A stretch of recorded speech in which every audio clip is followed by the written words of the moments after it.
好，18題呢去咗底啊，咁我做喺上面啦。咁18題呢條題目比較複雜少少嘅，佢講咗3樣嘢啊。第一樣嘢呢，佢就係 divisible by x 減2嘅。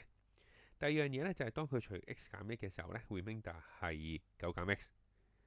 第三樣嘢呢，就係佢除 x 加3嘅時候呢 remainder 係-10。咁今次題目問你呢係情況2啊，佢除 x 減1嘅時候呢，我俾咗 remainder 你啫。咁我問翻你個 quotient 係幾多？咁我哋呢由情況2開始入手啦。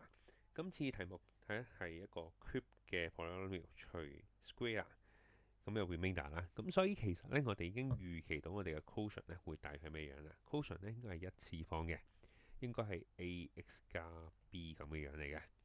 咁第二樣嘢呢，就係我哋呢有齊晒呢4樣嘢啊。咁擺明呢就係玩 division algorithm 啊。咁所以呢，我哋可以叻啦。咁叻咗，我哋要計嗰樣嘢先啦。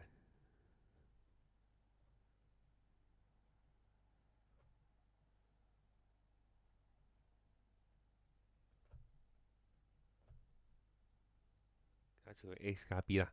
咁所以呢 f(x) 呢就可以根據個情況2呢改寫成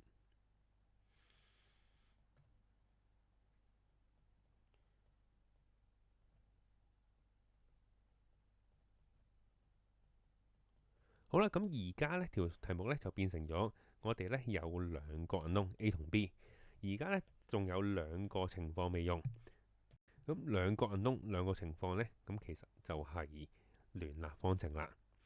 咁所以呢，我哋而家呢又做翻啦。好，情況1 divisible by -2，咁即係代表我哋代 x 係2啦。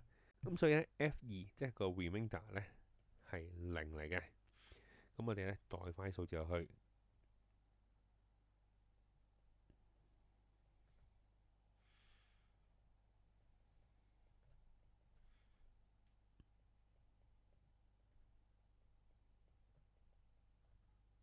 咁然之後用你聰明才智快簡呢，會計到 2a 加 b 減7等於0。咁呢個一式啦。然之後情況3，咁情況3呢，淨係講咗 remainder 啫，擺明呢就係用 remainder theorem，即係呢 f。咁今次呢，情 x 要代-3啦。咁所以情況3呢，就代-3落去，remainder 係-10。咁同樣呢，代翻晒落去啦。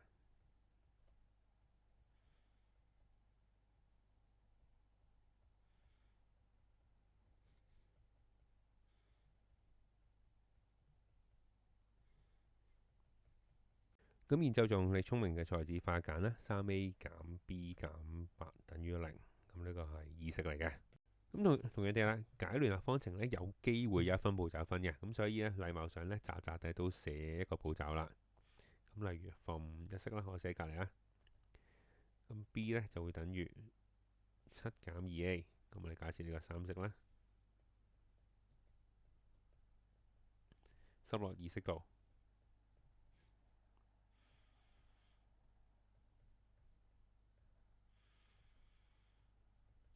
咁然之後呢，你就可以直出答案啦。